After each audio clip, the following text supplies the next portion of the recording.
ponemos esta mañana en tus manos y te pedimos por amor de tu nombre, abras nuestro entendimiento y nos des gracia para poder entender qué es lo que nos quieres enseñar. Oro esto en el nombre poderoso de Jesús, tu Hijo amado, y la iglesia con muchas ganas dice amén. La serie que hemos venido enseñando, este es nuestro tercer domingo basado en esta serie, se titula Orígenes y es entendiendo lo no tan complejo del Génesis, entendiendo nuestro origen, entendiendo nuestro comienzo. Como saben, la palabra Génesis justamente se traduce del hebreo origen. Así que si queremos saber cómo comenzó todo y dónde comienza todo, es tremendamente importante aprender, leer y escudriñar el libro de Génesis, que es tan maravilloso. Y en esta mañana quisiera que busques conmigo, vamos al texto, nos plantamos en él y luego vemos cómo Dios nos enseña otras cosas más a todos. Vamos a Génesis capítulo 2. Génesis capítulo 2. Génesis capítulo 2. Versículo 1 al 4. Si te gusta anotar, es buenísimo hacerlo.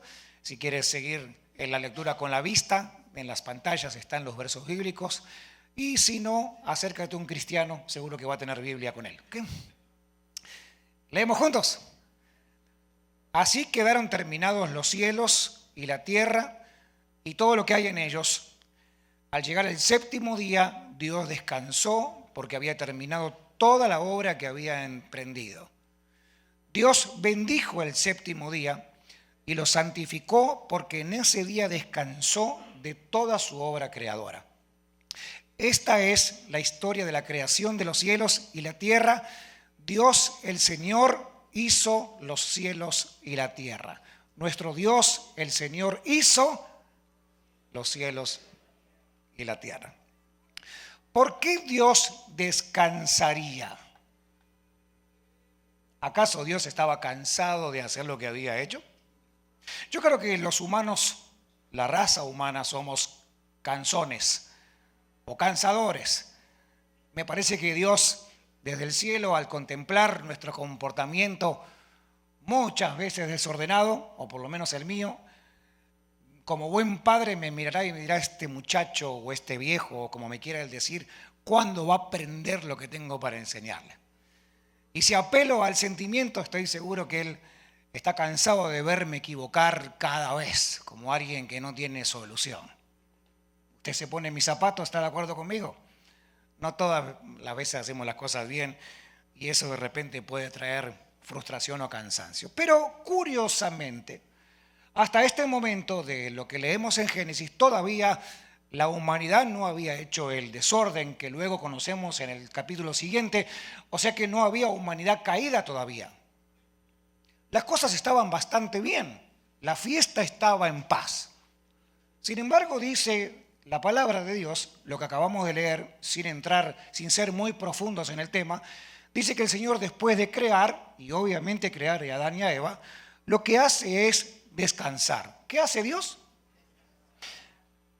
Claro está que no es un descanso como nosotros lo podemos interpretar. De repente vas a encontrar, por ejemplo, en el profeta Jeremías, que Dios habla en una forma cansada. Es más, dice el profeta Jeremías en una conversación bastante particular que Dios tiene con su pueblo, dice, ustedes, hermanos o cabezones, pueblo mío, me tienen cansado. Y no es, otra vez, insisto, no es que Dios se cansó porque no aguanta más a los seres que ha creado. No es una cuestión de frustración como humanamente lo podemos interpretar. Al igual que en este pasaje en particular, no está hablando de un descanso como del obrero que trabajó toda la semana y ahora llegó el sábado y se compró la bebida deseada y se sentó en el sofá de su casa a descansar de todo lo que ha trabajado durante esa semana tan dura.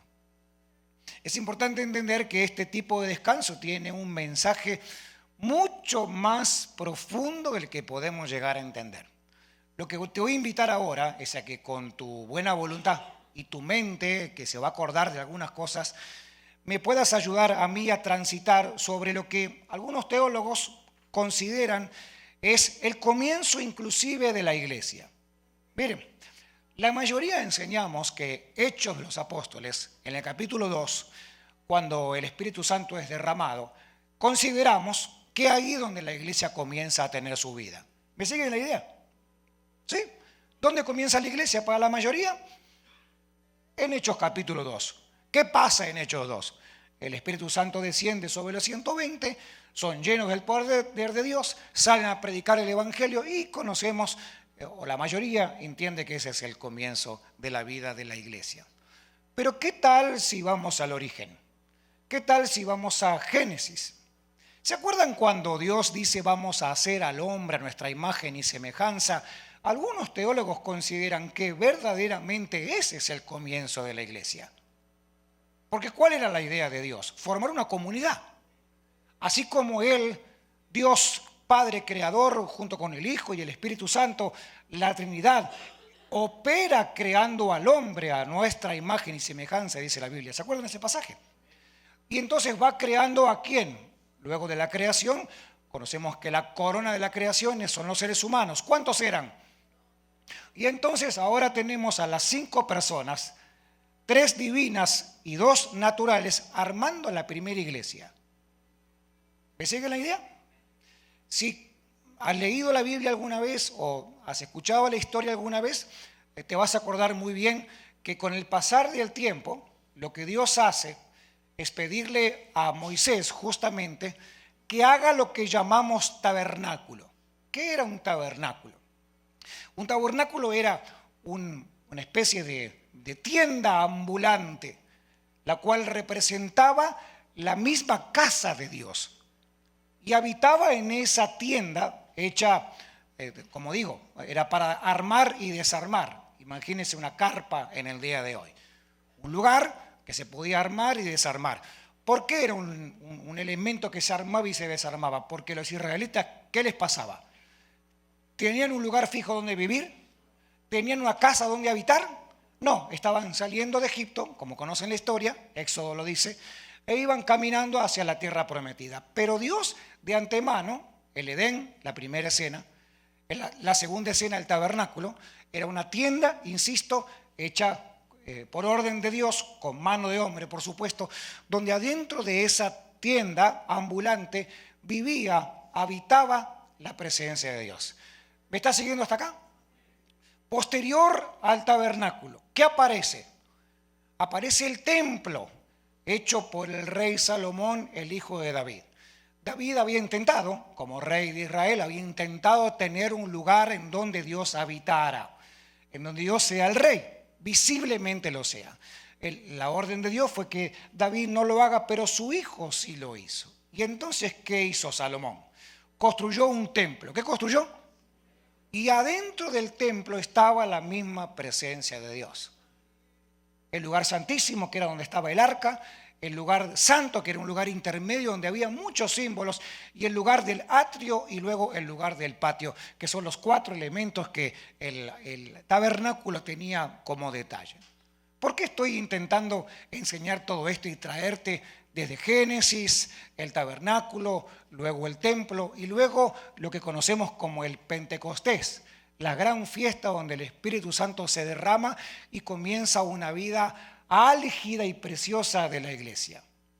Recordarán una y otra vez ustedes que las palabras de Jesús fue: yo a este templo que están acá, o que ustedes ven acá, yo lo voy a desarmar en 3 días y en 3 días lo voy a volver a levantar. ¿Se acuerdan de esas palabras? Un poco confusas para la gente que lo estaba escuchando. Pero eso era ni más ni menos que la invitación a observar el génesis de la historia. Porque la Biblia insiste enseñándonos desde el comienzo, y no necesariamente del Nuevo Testamento, desde el comienzo en que nosotros somos la verdadera iglesia. Nosotros somos el verdadero templo. Porque simplemente hemos aprendido bíblicamente y también en experiencia que el Espíritu Santo vive dentro de nosotros. Entonces es una continua historia la cual Dios quiere enseñarnos desde el origen. Si quisiéramos ver al futuro y ver cómo va a ser nuestra vida en el Señor en el futuro, posiblemente también tendremos que ver cómo era la vida en Génesis. Vamos a pensar un poquito en cómo era el Edén. ¿Quieren describirlo conmigo? En el Edén no había problemas, porque hasta el momento no había suegras. Las suegras aparecieron después. En el Edén había algo muy particular, y fuera de toda broma, y fuera de toda suegra que la bendigo. Saben que mi suegra estuvo mirando mi predicación del domingo pasado, donde obviamente como en cada sermón hablo mal de las suegras, y me mandó a decir por mi esposa que qué problema tenía yo con ella. Para mi suegra que me está mirando, Dios la bendiga, no tengo ningún problema, se lo puedo asegurar. Salvo que le robé su hija, ningún otro problema. En el Edén había algo muy particular que no podemos dejar de pasar por alto. Y es que la presencia de Dios se movía entre la primera creación sin ningún tipo de problema. Había un rey sentado en el trono de la creación. Había alguien con quien tener un contacto continuo. Había una relación genuina y continua con ese rey que estaba sentado en el trono. Había una reverencia hacia ese que estaba sentado en el séptimo día sobre su trono. Esta enseñanza corrió en el pueblo de Israel. Lamentablemente, con el pasar del tiempo, como toda cosa buena que se enseña al comienzo, pero que hay tiempo que va pasando, encima de esa enseñanza se fue perdiendo el sentido. Por ejemplo, Éxodo nos enseña acerca de guardar el sábado. Justamente uno de los mandamientos que Dios establece para todo el pueblo de Israel es que sean personas que guarden el sábado. Van a guardar ustedes el séptimo día. Voy a enseñar de una manera muy práctica, pónganme toda la atención posible. Pero ellos se quedaron solamente con el guardar el sábado. Se quedaron solamente con la práctica de guardar el sábado. O sea, santificaron el día, idolatraron el día, consagraron el día nada más, y el resto del tiempo hacían la vida como la querían hacer. Pero el sábado estaban eran muy detallistas en cuidar esto que Dios había mandado. Saben que con el tiempo, además de los mandamientos establecidos por Dios a través de Moisés, aparecieron 613 leyes más sobre los lomos de los judíos que querían servir al Dios por el cual supuestamente habían sido llamados a conocer. Pero ¿qué era exactamente lo que el Señor quería enseñar al establecer el séptimo día, el día de descanso? Hay un salmo muy lindo, aparece en pantalla, Salmo 132, versículo 14. Miren esto, porque los judíos, por lo menos los primeros, tenían bastante más claro de lo que nos podemos imaginar, que cuál era el valor del día en el que Dios decidió descansar. Dice Dios mismo, en primera persona, hablando de Sión, esta será para siempre mi lugar de reposo. Aquí pondré mi trono, y acá aparece una imagen muy linda, porque así lo deseo. Lo voy a leer otra vez. Este será para siempre mi lugar de ¿qué? Porque aquí es donde yo pondré, aquí es donde pondré mi trono. Entonces parece ser que lo que Dios está tratando de enseñarle al pueblo de Israel, como a nosotros el día de hoy, es que el sábado no es solamente un día en particular para descansar físicamente. Yo puedo mirar a algunos de ustedes de cerca y las ojeras le pegan en el suelo. Y lo que yo sé, que entiendo que necesitas cama urgente. ¿Cuántos necesitan colchón urgente? Sí, Señor, lo agarro y lo reviento al colchón.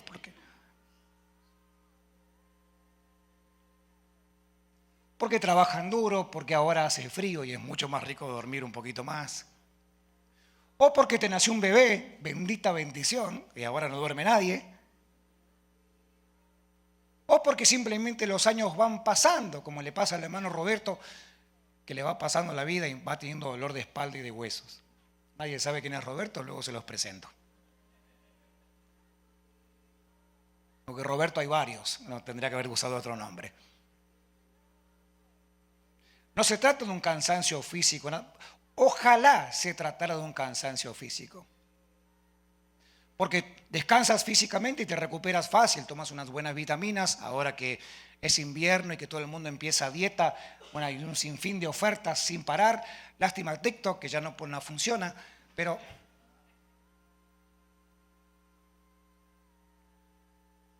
todos los que se rieron son tiktokeros. Es la razón por la cual lo dije. Esto no se trata tanto de descansar. ¿Qué hacemos con los hermanos que trabajan en nuestro sabbat, en nuestro sábado? ¿Qué hacemos con los hermanos que trabajan el domingo? Los mandamos al infierno porque trabajan. ¿Hay alguien trabajador aquí de verdad? Levante la mano. ¿Y qué hace usted aquí que no está trabajando entonces? Si religiosamente nos ponemos a malinterpretar este asunto, porque Dios descansó, todo tiene. Ojalá ojalá unas vacaciones compusieran tu problema matrimonial. Los mandaría yo de vacaciones a todos. Te vas 3 días al Caribe y vuelves con un matrimonio restaurado y me evitas un problema grandísimo como tu pastor. Se tenía que decir y se dijo. Ojalá mi crisis emocional se solucionara solamente con una siesta algún día que necesite dormirla. Y nada de eso está mal, pero parece que hay un encanto aquí en este sábado, en el día que el Señor mismo primariamente descansó para que todo el resto del pueblo entendiera este principio. Hay algo mucho más profundo. Si te vas conmigo a Hechos, capítulo 17, solamente lo vas a notar porque seguramente no va a estar en pantalla. Este es el apóstol Pablo, aprovechando en Atenas, aprovechando para predicar de este Dios de descanso, en un lugar donde había monumentos a cada dios, donde todos los dioses tenían su lugarcito. Y había un lugar en particular que no tenía ningún título. Ese título era, el que había era el Dios no conocido. ¿Qué hace Pablo? Astuto para predicar. Dice, yo les voy a hablar a ustedes de este Dios que ustedes consideran que es el no conocido. Déjenme hablarles de este Dios. Y dice el apóstol Pablo, 17:24 de Hechos, el Dios que hizo el mundo y todo lo que hay en él, que es el Señor del cielo y de la tierra, no vive en templos construidos por hombres. ¿Me siguen la idea? Hechos 17:24. El texto ahora sí está en pantalla. El Dios que hizo el mundo y todo lo que hay en él es el Señor del cielo y de la tierra y no vive ¿en dónde? No vive en templos construidos por hombres. Entonces, ¿dónde vive? Hace aproximadamente unos 17 a 20 años, no recuerdo bien, tuvimos un examen para ser ordenados al ministerio. Y me recuerdo muy bien en aquella oportunidad que el doctor Juan Carlos Ortiz, quien fuera el fundador de la Catedral de Cristal en Español, ¿lo conocen? ¿O saben de la iglesia que hablo? Donde luego fue pastor Dante Gebel. ¿Sí? Bien, perfecto. Él fue mi mentor por unos 2 o 3 años. En el examen me preguntó a mí y a otros estudiantes que íbamos al pastorado, aquí en Estados Unidos, claro, me preguntó en dónde habita Dios, dónde habita Jesús. Claro, la respuesta de algunos fue, Dios habita en nuestros corazones. ¿Está bien la respuesta? Pero otro grupo de personas contestó también algo que es muy cierto, Dios está sentado en su trono y habita sobre el mundo. ¿Está bien esa segunda respuesta? Por favor, convénzase que sí, porque los dos pasaron el examen y todos son pastores.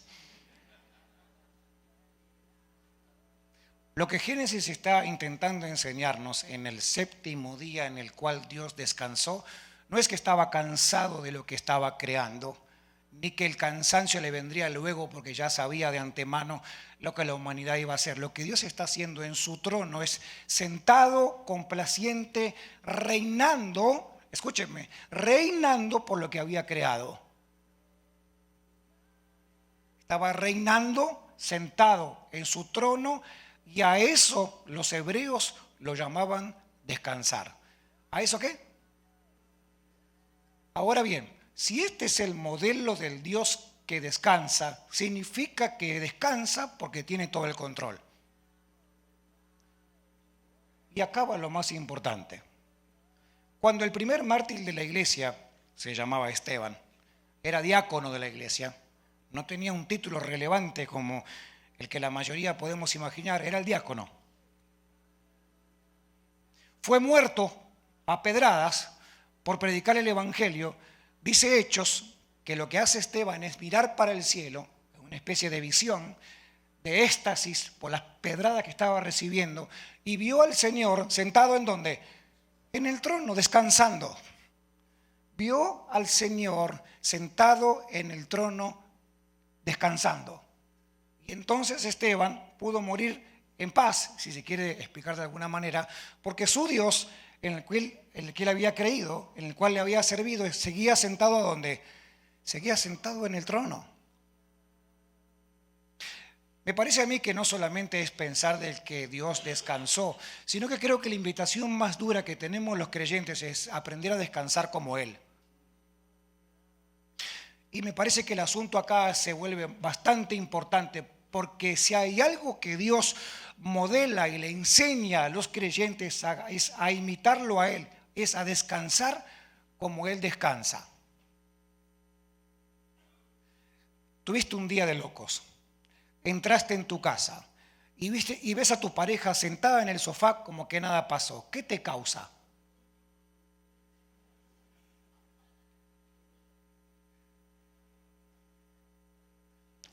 ¿Por qué no siente un poquito de lo que siento yo?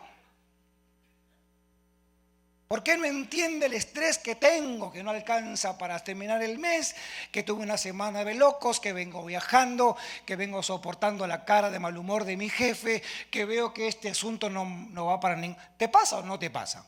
¿Cuántos pecadores tengo acá en esta mañana? Todos al infierno de cabeza por pecadores.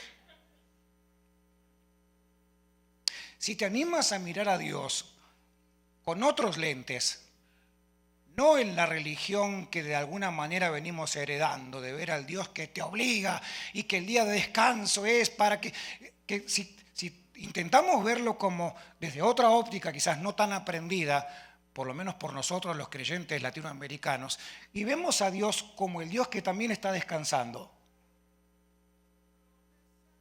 me parece que seremos mucho más invitados a modelar su conducta, ya que Él es nuestro Dios. Si mi Dios está tranquilo, yo tengo que estar tranquilo. Miren, te pasaba eso cuando eras niño. Si en tu casa las cosas estaban tranquilas, el niño, ¿qué es niño? ¿Cómo tenía que estar? Tranquilo, no había ningún... Si tú veías que tus papás estaban alterados por alguna razón, preocupados, estresados de más, ya tú sabías, aunque seas un niño, que no tengas toda la información, ya sabías que las cosas no venían bien. No quiero hablar de gritos en la casa ni cosas semejantes, pero ¿me expliqué la idea? Sí. Cuando mis dos hijas, una de ellas se encierra en el cuarto y golpea la puerta, yo ya sé lo que está pasando. Yo ya sé que ahí se acabó la paz y comenzó la guerra. Nagasaki, Hiroshima viene en camino. Porque se están peleando. ¿Alguno de aquí tiene hermanos? ¿Se acuerdan de su adolescencia o su niñez? Ustedes hacen todos los santos, yo cada vez que hablo de cosas así. Cuando tú ves que la persona que está en autoridad, que es tu autoridad, está sentada, descansando, tienes que saber que esa es la conducta que también vas a tener que llevar adelante como alguien que depende de ese rey. Vamos a algunos pasajes y te prometo que termino rápido. Gálatas capítulo 4, versículo 9 al 11. Gálatas capítulo 4, versículo 9 al 11. Pero ahora que conocen a Dios, o más bien que Dios los conoce a ustedes, ¿cómo es que quieren regresar a los principios ineficaces y sin valor? ¿Quieren volver a ser esclavos de ellos? Ustedes siguen guardando los días, los meses y las estaciones del año Temo por ustedes que tal vez me haya estado esforzando en vano. Contexto. Pablo le escribe a Galacia, a la iglesia de Gálata, que estaba volviendo a la ley. Eran de los que decían, vamos a guardar el sábado, porque el sábado es el día que hay que guardar. Nadie descansaba, nadie contemplaba a Dios como el Dios bajo el control. Simplemente eran ortodoxos en cuidar el sábado. Pablo les dice, si ustedes guardan solamente el sábado, se están perdiendo al Dios del sábado. Están solamente rutinariamente siendo cristianos. Estás viniendo a la iglesia los domingos simplemente por rutina. No estás entendiendo, mucho menos experimentando al Dios que está sentado en el trono y que sigue teniendo control de todo. Sí. Déjenme señalar 2 o 3 cosas que ustedes las saben hasta mejor que yo. Las nombraré muy rápido, solo basta con mirar noticias y te das cuenta de eso. La semana pasada, casi Los Ángeles completo en llamas. Muertes, destrucción, pérdidas emocionales, físicas y demás. ¿Quieres mirar para Sudamérica o Centroamérica? Sudamérica ves a un presidente dictador que va por su tercera vuelta haciéndose dueño de lo que no le pertenece. ¿Me sigue la idea? ¿Quieres mirar para Medio Oriente? Con la esperanza de que había una paz que quizás venía en camino, pero ahora siempre no. Mi mamá dijo que siempre no.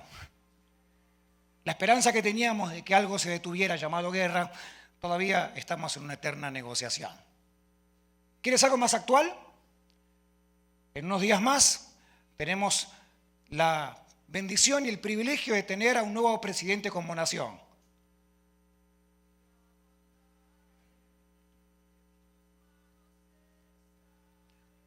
¿Sabemos lo que va a pasar? Séame sincero, por favor. Si lo sabe, cuéntemelo para salir corriendo antes de tiempo. No tenemos la menor idea de lo que va a pasar. ¿Bendecimos al señor presidente? Claro que sí. ¿Sabemos cuál es su agenda? No tenemos la menor idea. ¿Sabemos que si las leyes pueden perjudicar o beneficiar a la comunidad hispana? No lo sabemos. ¿Me siguen la idea? Díganme si no hay caos y más caos y más caos.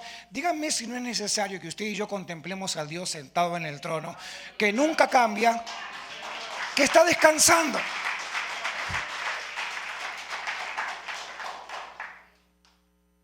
Colosenses capítulo 2, versos 16 y 17. Dice otra vez Pablo, que tiene muy claro el asunto del Sabbat. Así que nadie los juzgue a ustedes por lo que comen o por lo que beben con respecto a los días de la fiesta religiosa o la luna nueva o el sábado. Todo esto que acabo de nombrar, dice Pablo, es la sombra de las cosas que están por venir, porque la realidad se halla en Cristo. El sábado, como el resto de las otras fiestas que ustedes encontrarán en todo el Antiguo Testamento, no es sino la sombra de lo que habría de venir y que tiene su cumplimiento. ¿En quién? Pastor, ¿puedo trabajar un domingo? Más vale que trabaje porque nadie le va a pagar su renta. ¿Y cuándo es que uso el día de mi sabbat o de mi descanso?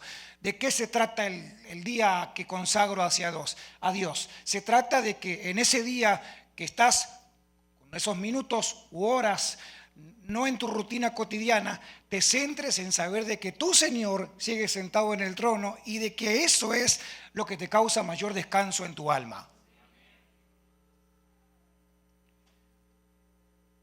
Si eres honesto conmigo y yo también contigo, aunque muchas veces podemos descansar físicamente, no hay quien dé calma al alma cansada.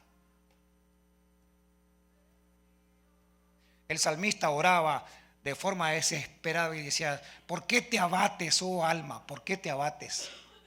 No solamente estoy cansado físicamente por lo que hago, o por el estrés, o por la preocupación, yo tengo el alma cansada. ¿Y usted?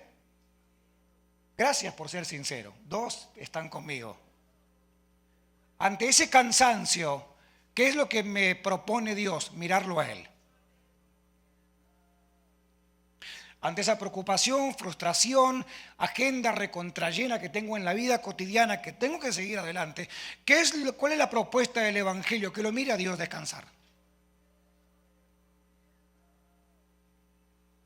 Cuando mis hijos eran pequeños, no tenía placer más grande, no sé si te pasaba a ti cuando los tuyos también lo eran, de acercarme a ellos cuando estaban dormidos y mirarlos descansar.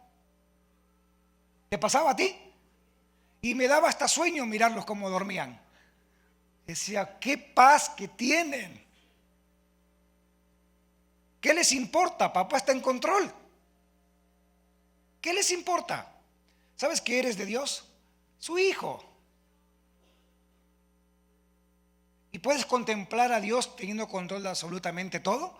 ¿Qué propuesta tenemos los creyentes ante una agenda tan ajetreada como la del día de hoy? Una invitación que ustedes y yo le hemos predicado, escuchado y enseñado 1.000.000 de veces. Voy a terminar con esto y los músicos pasen por aquí. Evangelio de Mateo, capítulo 11, versículo 28. Miren qué pasaje.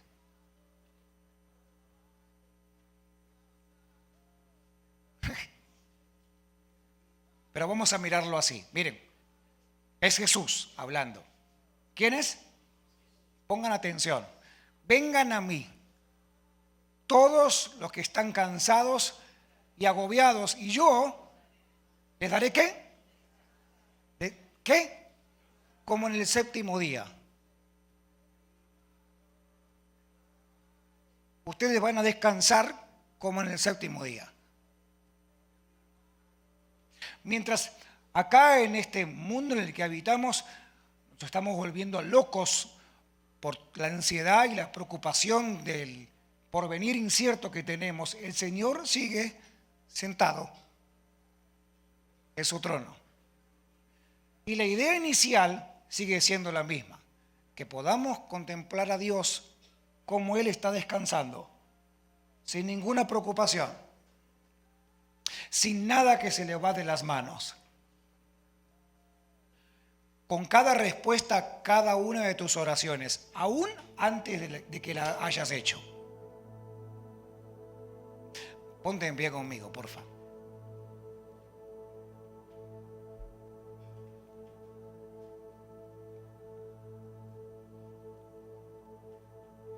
Y como estamos intentando en cada domingo, queremos tener un tiempo para orar juntos. La pregunta que va a responder tu acción de deseo de oración, miren, aclaro esto, los que ocupamos oración, no es que lo ocupamos porque estamos mal.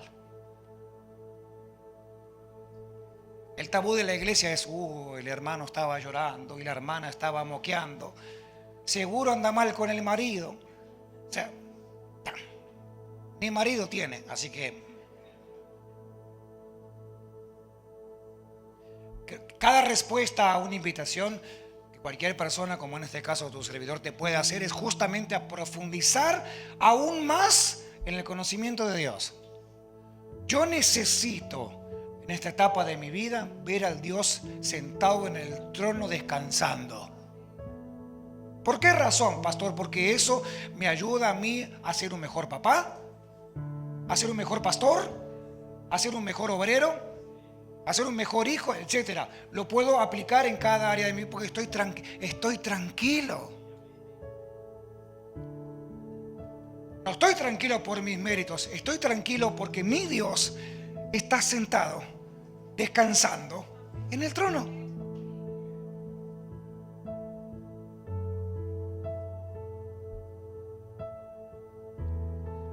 Debería decir esto y lo voy a decir con el mayor respeto posible. ¿Sabes cómo termina todo esto que estamos viviendo? ¿Sabes cómo termina tu vida?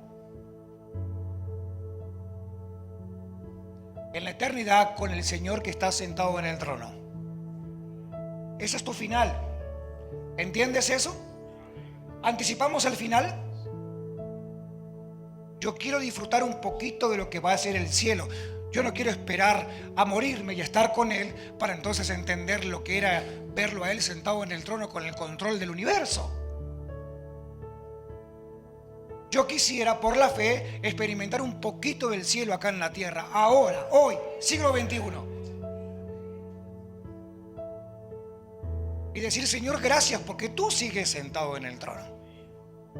Aunque yo acá esté anudado y enloquecido y alocado por todo lo que no sé, o por todo lo que no tengo, o por lo que me pasa. Pero dentro de mi desesperación, tú sigues sentado en el trono. La pregunta que te hago en esta mañana es: ¿en qué estás luchando? ¿En qué área estás luchando que no te permite confiar y ver a este Dios que está sentado en el trono? ¿Cuál es tu área?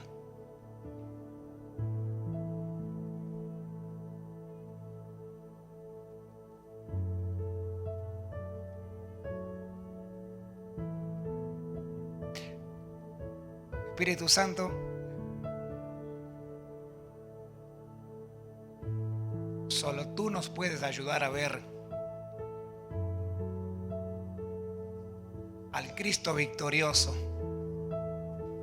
y al Dios creador sentado en el trono. Abrimos nuestros corazones y haz en esta mañana con cada creyente en ti lo que tengas que hacer. ¿En qué área estás luchando? ¿En qué área no puedes descansar? Quizá lo que Dios te está diciendo es que eso en particular habría que dejárselo a Él, a los pies de su trono.